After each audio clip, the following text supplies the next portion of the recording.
Hello, and welcome back to the IT 360 Advisory Podcast. Today, we welcome back Don Dawson, co-owner of IT 360, and we are going to revisit network security and cybercrime. Don, thanks for joining us. Hi, Jason. How are you? I'm doing great. So, you've had firsthand experience and knowledge just as of late on this topic. Could you share a little bit about your experience? Yeah. So, from a cybercrime standpoint, it's always been happening. I mean, let's be honest. Ever since computers have been around, somebody's been trying to get into them. The motivation has changed. There's a lot of money changing hands. The latest version of cybercrime is ransomware, and the simple part of it is they get into your system one way or another. They encrypt your files, which means you can't use your files, and then they demand a ransom for them to unencrypt the files so you can get them back. So that's kind of the latest and greatest. We're starting to see it happen more and more. There's different flavors that they're rolling out. Some, if you have good backups, you can get your data back, but now they're also exfiltrating that data. So they're taking copies of your data and keeping it and saying, well, if you recover from backups and you don't pay the ransom, then we'll publish your data out to some sites, so all your data will be exposed. So that has some other implications. So these guys are wanting to get paid one way or another, and they're finding ways to do it.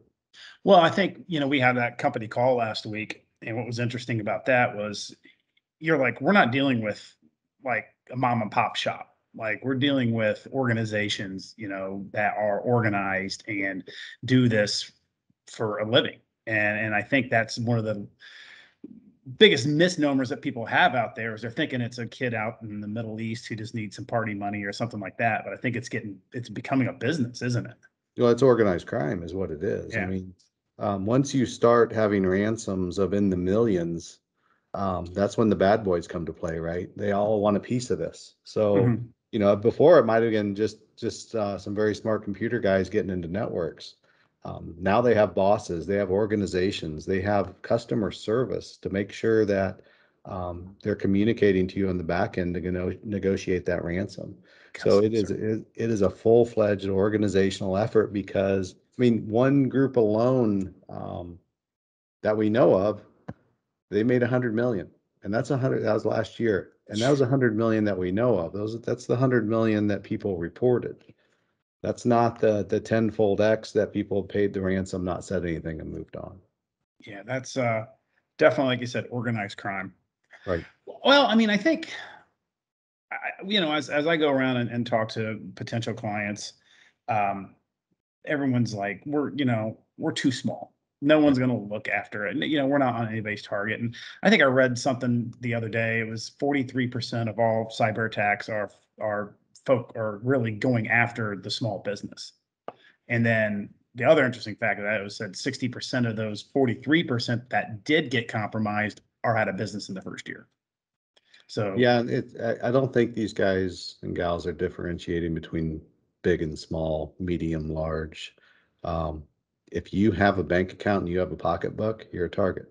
Because at the end of the day, they want you to pay that ransom. Um, rumor is, and I can't verify this, but they've already compromised, a certain number of insurance firms, so they know who has the higher payouts. So they know when they come in, they may or may not know if you have cyber liability. If you don't, they may not ransom you as higher because it's tougher to pay. But if you do, they may ransom all the way up to whatever your coverages are. so Well, go ahead. no, finish your thought. So, the thought is it has nothing to do with size, with what kind of business you are, even nonprofits, because nonprofits have money, and these guys are not in the business of doing good. They're in the business of making money. So whoever's got it, they're going to go after it. And if you're an easy target, you're going to get hit first. So what makes them an easy target? Well, I mean, easy target is usually they go after your employees, and the easiest way they do it is they'll send an email or what's called a phishing attempt. So it's an email to trick your employee to, one, think they're getting it from somebody that they know, or trying to trick them to enter credentials in that then they can use to get in their network. That's Mhm. really one of the simplest ways. And then once they're in, it's kind of a hard shell with a soft underbelly. Once they're in, then they start, looking inside your network and encrypting your data. So how, besides, educating your employees, what are some other things that companies can do to kind of help protect themselves? Well, Hopefully most people have firewalls, they have an antivirus, but what right. else would be like the next best step? It's security in layers, right? I mean, it doesn't matter what you're trying to protect, you always want layers of security surrounding it. Um, you don't just have a little safe at home and keep your valuables in it. You usually have a safe and you lock your door, your Hmm. front door. Um, or you have an alarm system on your house. The businesses, from a physical security standpoint, businesses have always, taken those measures. They'll have a security system, they'll have a locked front door. Any internal doors that they think has information behind it that's important, they'll have those locked. So then the bad guy has to, get through all these different systems to finally get the valuables out of the company. And from a cyber or electronic standpoint, it's really no different. We Hmm. need to put up enough barriers, because just like physical security, if they want in, they can get in. Yeah. It's going to happen, but we need to put enough barriers that they just need to move on and find somebody else. Yeah. So just a little bit more resistance, guys. Yeah. That's what I feel like. I feel like they're kind of doing almost like a shotgun effect, just throwing a bunch of stuff out there and trying to penetrate whoever has the least amount of security up. Yeah, Um, it's all opportunity at this point. yeah. So interesting. I came across a term the other day when I was doing some research, and we've all heard of phishing. Hmm. Now, smishing. Right. So, which is the texting and people getting compromised that way.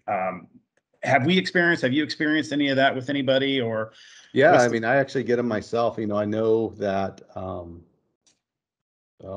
the Illinois you're getting a lot of unemployment Mhm. benefits. So the unemployment benefits arm of Illinois evidently got compromised, or they have that data. So these bad actors are sending emails or sending texts out to people saying, "Hey, come collect your unemployment benefits." And Okay. you're not going to get that in a text message. Unfortunately, the state of Illinois can barely program their websites to function normally, let alone send people text messages. So, but people are, some people are desperate. Maybe they're looking for that check, so they're going to click on that link, and then it snowballs from there. So, So is that? I mean, to me, that sounds like that's more of a personal compromise to myself. But how would that? I guess if you click on it and you click on a link at your company's network, that's how it could affect. well, and let's think about what our company's networks are now after COVID. They're everywhere. They're in Mhm. everyone's homes. All these people that work from home now, we've talked to our employees about it. You may not be a target, your kids might. And Yeah. if they compromise your kids and compromise your home network, and there's a certain level of trust between your home network and your corporate network, then game's on. I mean, that's how they're going to get in. Yeah, I had to have that conversation with them like a couple weeks ago after we had our company call. It was like, "Hey, do you guys know not to click on things, or if you have a question to ask me?" And they're like, "Yeah, Dad, we know that." I don't know if they do, but at least they do now. Right. Some I was listening to one of our partners. They had like an hour seminar today. And I was kind of watching something kind of came up that really kind of I was like, yeah, that's actually a good point. Is response plan. Mhm. Like, how many companies actually have a response plan in place in case of a cyber attack, and how important is that? It is. I mean, it's no less important than a disaster plan Hmm. that they have in place. If certain things happen, do you have to move people? Do you have to move resources? Do you have to notify certain entities that um, you're essentially down? And the biggest thing, this happens with disasters and power outages, is when do you decide to pull the plug? When do you decide to send employees home? When do you decide to reroute customers either to another location or um, a partner? So yeah, it needs to be a part of the bigger thinking in the organization of, we have our disaster recovery plan. You have to kind of plan for this scenario too. And this So scenario is different, right? I mean, they all are, but this one is all your equipment is running, power's on, lights are on, phones are probably being answered, but you can't access any of your data. You can't open that Excel spreadsheet. You can't open email because it's all been encrypted. Yeah. So from the outside looking in, your clients think, hey, they're open, there's no problem, but on the inside that you can't, you're paralyzed. And even if, and people don't think about this, even if you do pay that ransom, it's not like these ransom guys are Johnny on the spot. Usually when I communicate with them, there's 12 hours between text messages. So I'll text, 12 hours goes by, they'll text me, and then I have to go back and forth. So you're looking at, a week, 2 weeks. So even if you have the insurance to cover the ransomware, or if you have the money to pay the ransomware, it's still affecting your business at the end of the day because you're not going to be up and going in an hour or two. It is a Yeah. long process. Yeah. Let's go back to talk about cyber liability insurance.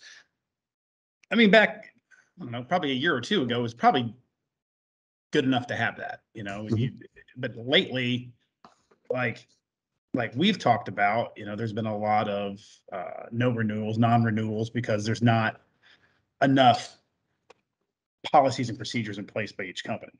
It seems like companies are starting to take cybercrime more serious, but they still kind of think it's not real. Right. Well, I think, I'm an owner too, so I understand, you've got 10 million things coming at you. And if it's not immediately on fire at that time, something we sometimes don't address, right? Yeah. Usually, for when it comes to insurance, we address it once a year with our insurance agent.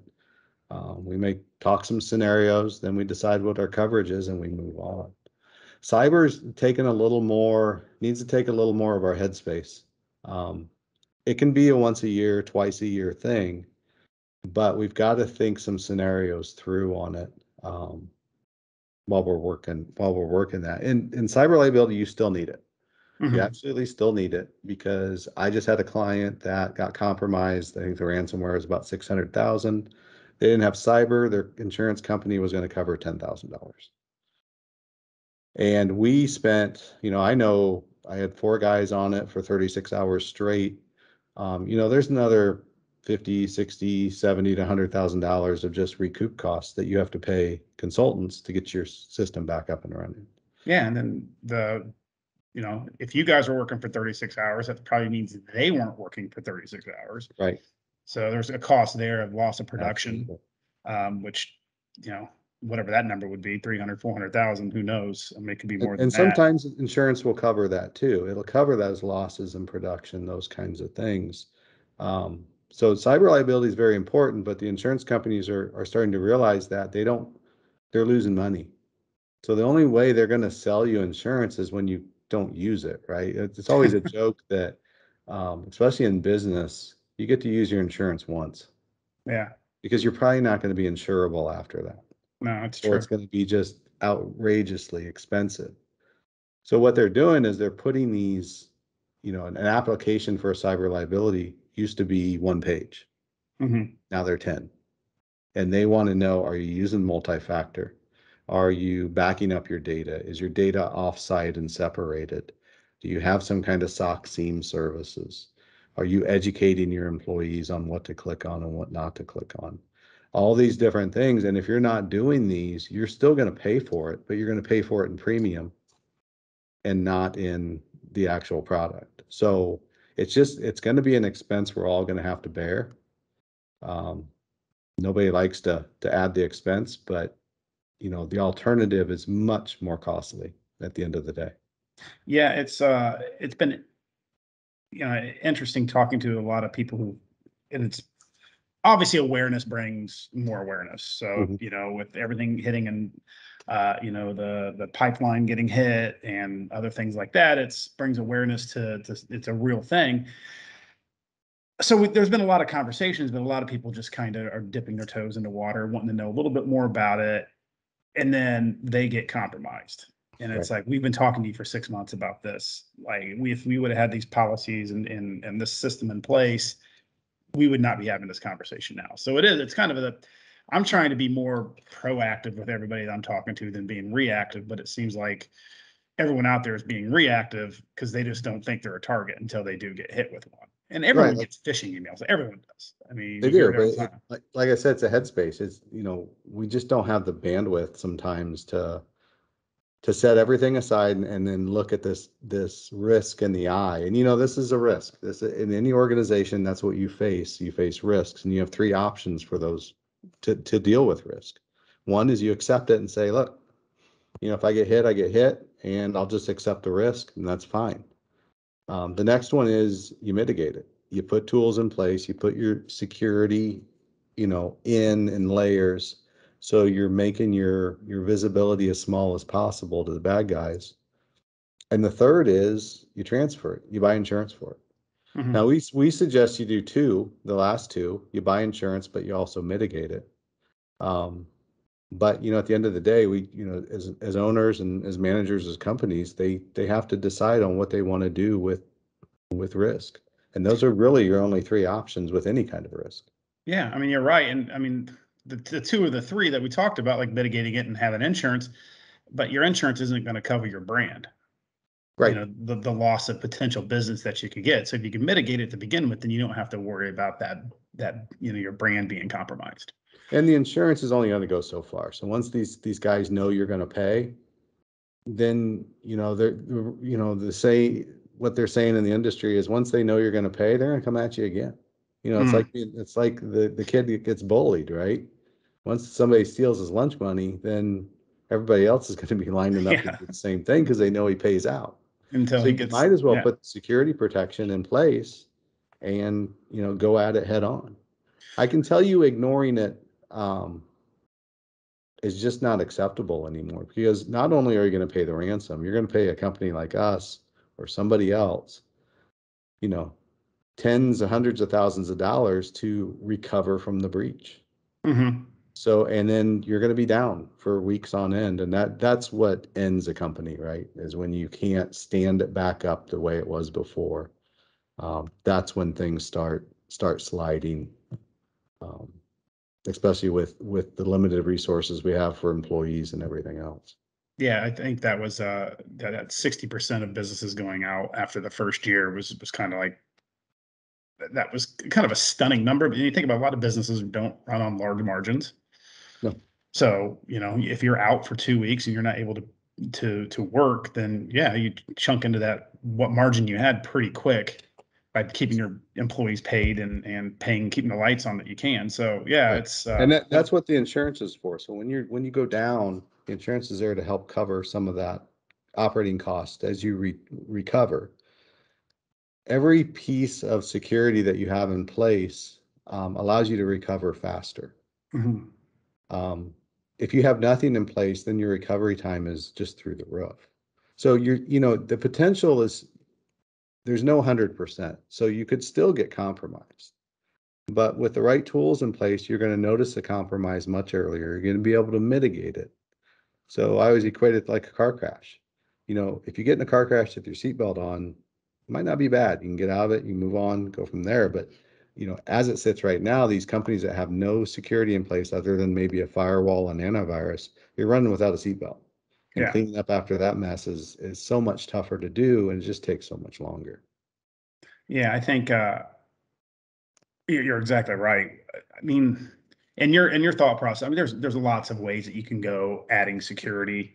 What would be like the number one thing besides a firewall, besides antivirus? You kind of mentioned it like an MFA. Is that like the starting point? Like say companies not wanting to invest in a full like security stack. What would be like out of your opinion, the number one thing that they would need to have? I'm going to give you two things because I don't think it's just one. So it's Okay, two. It's MFA, so that's multi-factor authentication. What that does is you still use your username and password, but then you have a program on your phone that the digits change every 30 seconds or a minute, and that's your secondary piece of authentication. So if somebody does get your password or your employee's password, they need to get that device too to be able to actually get into the system, and that cuts down a lot. sure. Doesn't prevent people from clicking on things they shouldn't. And that's where the security awareness training comes in. You've got to train your employees on what to click on and what not to click on. Because they're letting stuff in your door every day and you don't know it. Every owner likes to think, well, my people wouldn't do that, right? It's like your kids. My kids wouldn't do that. Oh, I'm sure my kids would. Right. And it's just, you need to know where your risk is at. And part of that security awareness training as an owner is you can say, okay, my risk is I got two employees in the company they click on everything. There's my risk. How do I handle that? Because right now they don't know, the owners don't know where their risk is. And before you can address it, you need to know where it's at. Yeah. That's a good place to start. So those All two MFA and the training they're lower cost too. They're easier in the door. It's just something everybody's going to need to start doing. Yeah, I think you said it right too. It's the more obstacles you can put in place, they're either going to stop trying to fight it and move on, or you've done a good enough job with putting the proper products in place to just stop it. Right. So, well, Don, that's 20 minutes for us. I think that's good. I appreciate all the information that you've given us. Hopefully the listeners out there take this to heart. And if they have any questions, feel free to reach out to us at IT360, and we'd love to have a conversation with you. Absolutely. Thanks, Don. Thanks, Jason. Take care. All right, bye.